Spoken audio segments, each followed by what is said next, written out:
Alright, so now we're looking at lesson 118. Welcome back. Welcome back to part 2. Hey, now we're in 7th hour. Okay. Hello, Paige. That was our walking class. Yep. Alright, so we're looking at logarithmic equations. Short term, log equations. We've used the log button on a calculator, right?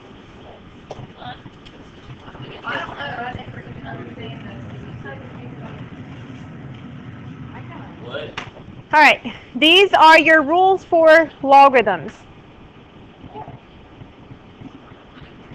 If log base b of x equals log base b of y, aren't these the same? So if you cancel them, what do you have left? X equals y.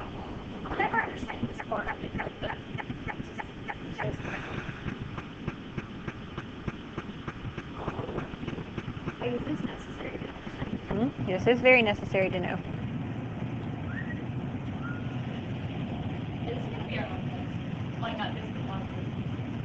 If we do have an object at this, will we go? Probably.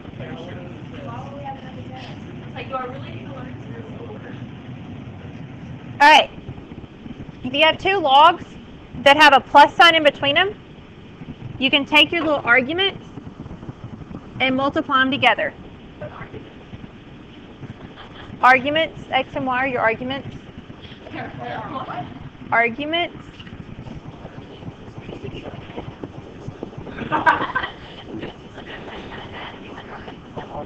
That's what they're called. They just like said that. That's their definition, their name. Like you're called Miranda, they're called arguments. I'm called Jim.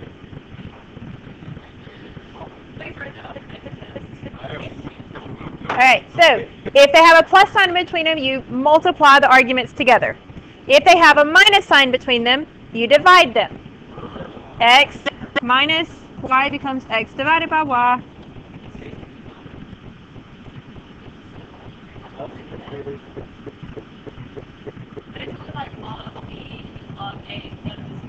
Correct. They have to have the same base. And then this one is called the power rule. Do you see how this little n is a power? Yes. It's a little power exponent, right? We can get rid of the exponent and bring it to the front and make it n log base b of x. It's just a rule. Power rule. Kind of like 1 plus 1 equals 2. Well, log base n. That is not 1 plus 1 equals 2. Well, it's the same kind of thing. Yes, it's just something that you accept to be true. You just take your n and put it in front. I mean, there is a proof to do this, but you're not there yet to know how to do the proof. Like, when we will do it, we can do it next year, but I mean not next year, your junior year, but anyway. So these are the 4. Product rule. Why is this one called the product rule? Why is this one called the quotient rule? Why is this one called the power rule? What is this? It is a power. Okay.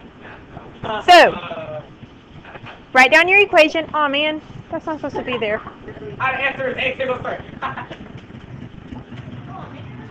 That's not supposed to be there.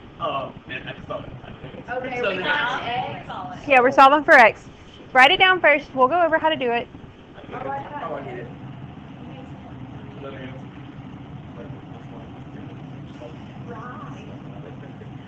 Okay. All right.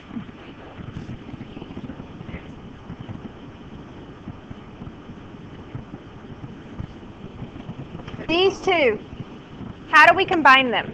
Multiply make out the log.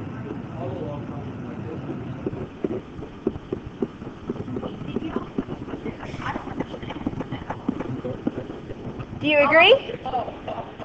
Does that make sense? Why did it do that? I don't know. There's an addition sign in between them. We're not there yet. Why is there addition sign? Because I put an addition sign. But what do we know if we have two logs with an addition sign? Yes, so we multiply our argument. So 2 times x plus 7. Okay? So now we have log base 3 of this equals log base 3 of that. But what do we know? Just cut out all the things. Log base 3 is the same on both sides, so you can just cut them out. Okay. And so now we're left with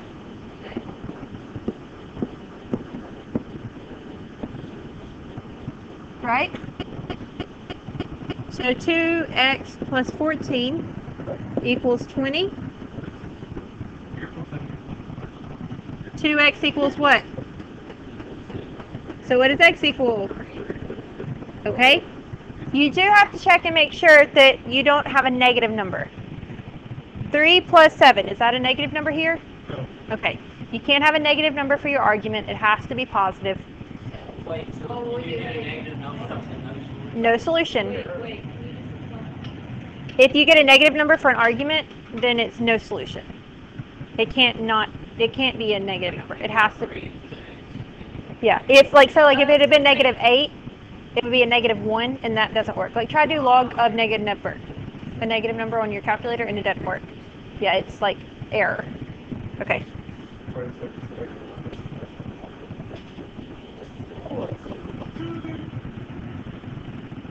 No, man. Huh?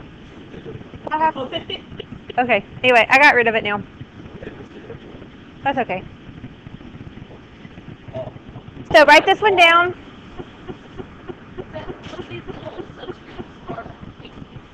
Right now, yes. You don't know how to. Well, you don't know you don't know what to do with them yet. Are we gonna learn in this lesson? I don't think so. I don't think so.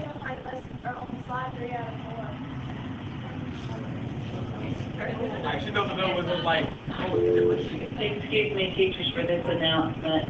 Attention, ROTC cadets going to camp this summer. You will have practice today from 3:15 to 4:30. That's ROTC cadets going to camp. You will have practice today from 3:15 to 4:30. Thank you. All right. How do we combine these two logs? You divide. Why are we going to divide them? Because it's being subtracted. So to combine them, you divide. It is the law. Okay, wait, what is it again? The quotient rule. Okay, So minus and 1 divided by that one.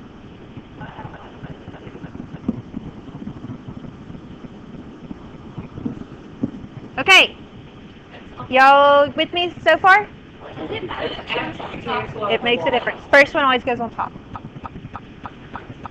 Okay? So we're left with x plus 3 over x minus 3 equals 7.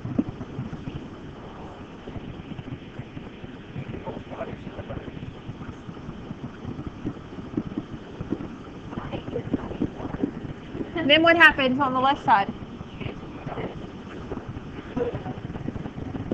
What do you have on the right side?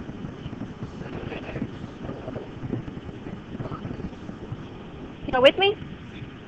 Okay, so now what?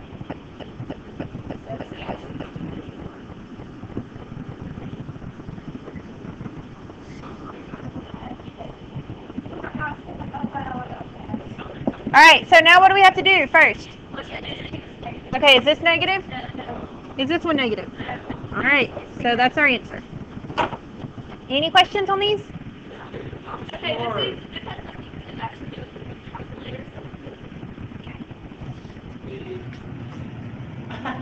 I see it. Pop.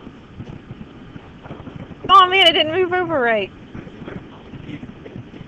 I see a 4. I read. Okay, I got delete. Okay, Is this the last slide? yes. Last one. And then we can work on homework? Yep. No. Why are they saying no? Wait. I don't like this. I don't like.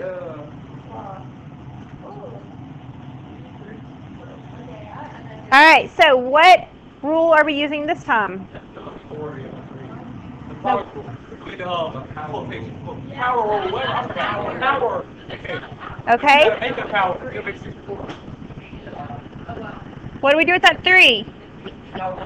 We can put it on the x. Yes, it is. It's kind of the reverse. It goes either way. So it becomes log base b of x to the third equals log base b of 64. Does that make sense? Now what? Wait, what? Cancel the log.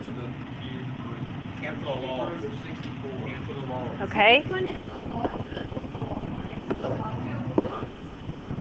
Do what?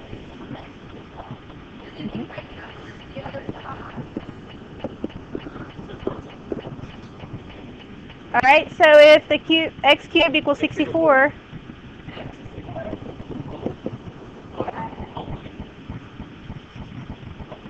so there was a 3, you pull the 3 and make it an exponent. Pull it from the front and make it an exponent. Because it's a power. Wait, I thought this one was the x equals 1. It is now, but there's a 3 here right now. We can't just cancel it. So if I plug in 4, is this a positive number? Because 4 is a positive number, right? So 4 is our answer. Do y'all see how these work? I don't get. Number 1, you have the rule is x equals y. If the logs are the same, you cancel them, and you're just left with x equals y. What would your answer be? What, like you would just, if x was a number, then y equals 7. Or if y was a number, then x equals whatever y would be. It just means that yeah. Any other questions on these? Are these so bad? Not really. Okay.